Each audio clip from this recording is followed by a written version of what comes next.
नमस्कार दोस्तों, मैं अंकुर उपाध्याय स्वागत करता हूं आप सभी का आपके अपने YouTube channel share market analysis में। आज वापस से आप ही के फेवरेट स्टॉक्स में तेजी आते हुए दिखी है। अब इन्वेस्टर्स दोबारा से फोकस करने लगे हैं इन स्टॉक्स पे। दोबारा से एक ही सवाल है, क्या इस भाव पे भी खरीद लें? तो शुरू करता हूं 7 के 7 स्टॉक्स के नाम डिस्कस करना पहले, और उसके बाद एक एक करके डिटेल्स में समझेंगे। देखो, इन स्टॉक्स की बात करें तो ज्यादातर स्टॉक, इनफैक्ट सारे ही स्टॉक्स में अगर मैं आपसे बोलूं तो टेक्निकल टर्म्स पे एक स्टॉप लॉस ही शेयर कर पाऊंगा मैं आप सभी के साथ, क्योंकि फ्रेश बाइंग आप उस स्टॉप लॉस के साथ अगर आप कर सकते हैं देन डेफिनेटली आप कीजिए। आपके पास है तो उस स्टॉप लॉस के साथ होल्ड कीजिए। प्रॉफिट बुकिंग की जल्दबाजी बिल्कुल मत करना, क्योंकि बहुत बड़े लंबे समय से चल रहे हैं, बहुत बड़ी लंबी रैली दी है इन स्टॉक्स ने, और यहां से भी मोमेंटम कंटिन्यू रहने के ज्यादा चांसेस हैं। तो पहले स्टॉक्स के नाम सुन लीजिए। सबसे पहले मजगांव डॉक, सेकंड इरेडा में आज काफी बढ़िया मूव आ गया है, third Cochin shipyard, HAL, BEL, IRFC, RVNL, यानी कि रेलवे, शिपिंग, डिफेंस आप ही का फेवरेट है भाई साहब, जिनमें पैसा इन्वेस्टर्स का बन रहा है और इन्वेस्टर्स ने देखा इन्हें मल्टी बैगर बनते हुए भी। तो अब एक एक करके सारी चीजें बताऊं उससे पहले आज डिफेंस के लिए तो एक बड़ी खबर आई थी जो मैंने आपके साथ ऑलरेडी डिस्कस कर दी है, जहां पे राजनाथ सिंह जी फोकस कर रहे हैं एक्सपोर्ट्स पे अब, और उन्होंने एक लेवल भी दिया है। उन्होंने कहा 2029 तक जो डिफेंस एक्सपोर्ट है ना वो 50,000 करोड़ करने का लक्ष्य है। तो ये अपने आप में बड़ा पॉजिटिव है। इनफैक्ट इसमें उन्होंने एक छूट भी दी है, अभी एग्जैक्टली चीजें नहीं हुई हैं लेकिन आ सकती हैं ऐसी। कुछ कंट्रीज के लिए कुछ defence equipments without any approval आप बेच सकते हो, तो ये बहुत बड़ा पॉजिटिव होगा कंपनीज के लिए। अगर आप अपने लेवल पे सोचो, आपको कोई काम करना है, आप काम कर रहे हो, आप मान के चलो कोई भी आपकी शॉप है, आपको कोई प्रोडक्ट बेचना है, सामने से बायर खड़ा है, आप सेलर हो, लेकिन आपको वही सामान बेचने के लिए पहले 2 लोगों से अप्रूवल लेना है। हाँ जी भाई साहब ऐसे ऐसे साइन लग रहे हैं, फिर वहां बेच पा रहे हो, तो इसमें टाइम खर्च होता है। लेकिन कंपनीज को जब किसी का अप्रूवल ही नहीं लेना, टाइम ही नहीं लगेगा, तो तुरंत काम, तो ये बहुत ज्यादा बड़ी बात होगी और बहुत पॉजिटिव होगी।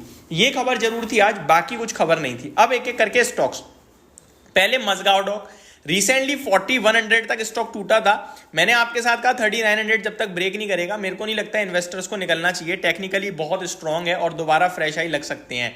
लग गया आज। मैं अभी भी कह रहा हूं कि फ्रेश राउंड ऑफ तेजी स्टार्ट हो गई आज से, ये 5000 हो जाए बड़ी बात नहीं है। अब आपके लिए स्टॉप लॉस 4582 का है, जो मैं बहुत छोटा दे रहा हूं इंट्राडे बेसिस के चार्ट्स को देखते हुए। थोड़े पोजिशनल टर्म वाले इन्वेस्टर्स को कहूंगा 4340 का स्टॉप लॉस लगाने के लिए, ये ज्यादा कारगर होगा। तो 4340 का आप स्टॉप लॉस लगाइए, पोजीशन को कैरी कीजिए, कोई चिंता का विषय नहीं दिख रहा है अभी भी मुझे टेक्निकल टर्म्स पे इन स्टॉक्स में। नेक्स्ट है इरेडा, आज क्या तूफानी दे, ये मतलब कंपनी ना मतलब अलग ही लेवल पे चल रही है इस स्टॉक में। तब से मुझे और मजा आ रहा है जब से इन्होंने आगे 5 साल का गाइडेंस दिया है। पहले तो कंपनी महारत्न बनने की तैयारी में है, दूसरी बात कंपनी ने लोन डिसबर्समेंट को लेकर और टोटल एसेट्स की बात करी जाए तो बहुत बड़े टारगेट दिए हैं, जहां पे कंपनी ऑलमोस्ट हर साल डबल होगी, इस प्रकार के टारगेट हैं। आईपीओ के समय से अभी तक तो भैया डबल नहीं हुई है, 7 गुना हो गई है, 7 गुना। 30 रुपए का आईपीओ था, जिसे याद नहीं है बता दूं, 32 रुपए का था आई थिंक, अभी 223 पे ट्रेड कर रहा है। फ्रेश राउंड ऑफ रैली हो गई है दोस्तों स्टार्ट। मैं बस यही कहूंगा, वॉल्यूम्स देखो 16 करोड़ शेयर, मामूली बात है क्या?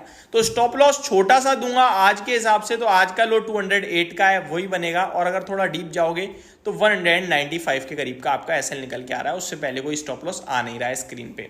नेक्स्ट है कोचिन शिपयार्ड, सेम चीज इसमें भी है, मजगांव डॉक की तरह वन साइडेड भाग रहे हैं स्टॉक, रुकने थमने का नाम ले नहीं रहे हैं, कहां तक जाएंगे किसी को पता नहीं है। कोचिन शिपयार्ड वही स्टॉक है जो 600 रुपए पे प्री बोनस आपके साथ डिस्कस किया था, याद होगा। तो स्टॉक की बात की जाए, इसमें स्टॉप लॉस 2250 रुपए का बनेगा पोजिशनल टर्म पे, जब तक वो ब्रेक नहीं करेगा आप बने रहिए। आज का ही लो है, ज्यादा पुराना स्टॉप लॉस नहीं दे रहा हूं, भाव को देखकर लग रहा होगा 200 रुपए पुराना स्टॉप, 200 रुपए नीचे स्टॉप लॉस, भाई वही बन रहा है, एक एक दिन में इतना बड़ा बड़ा मूव आ रहा है, क्या करें। तो ये आपके लिए इसमें स्टॉप लॉस रहेगा। HAL की बात करते हैं अब, HAL में भी अच्छी तेजी देखने को मिल रही है, 5500 होने के लिए तैयार है स्टॉक, अपना फ्रेश लाइफ आई लगाने के लिए तैयार है।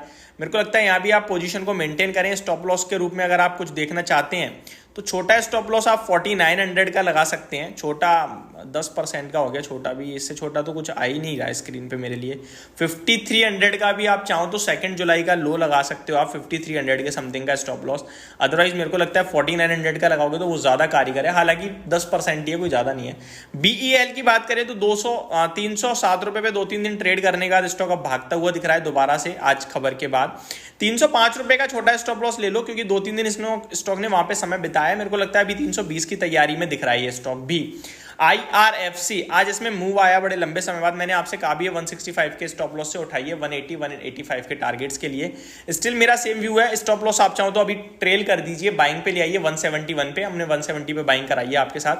तो 176 चल रहा है, 171 का स्टॉप लॉस होगा। टारगेट पहले 170 तो हो गया ऑलरेडी, 180 के एंड देन 185 के टारगेट्स आपको स्क्रीन पे आते हुए जल्दी दिख सकते हैं। लास्ट RVNL, क्या ही बात करें इसकी, 400 के पार ट्रेड कर रहा है, इजीली ट्रेड कर रहा है 416 पे।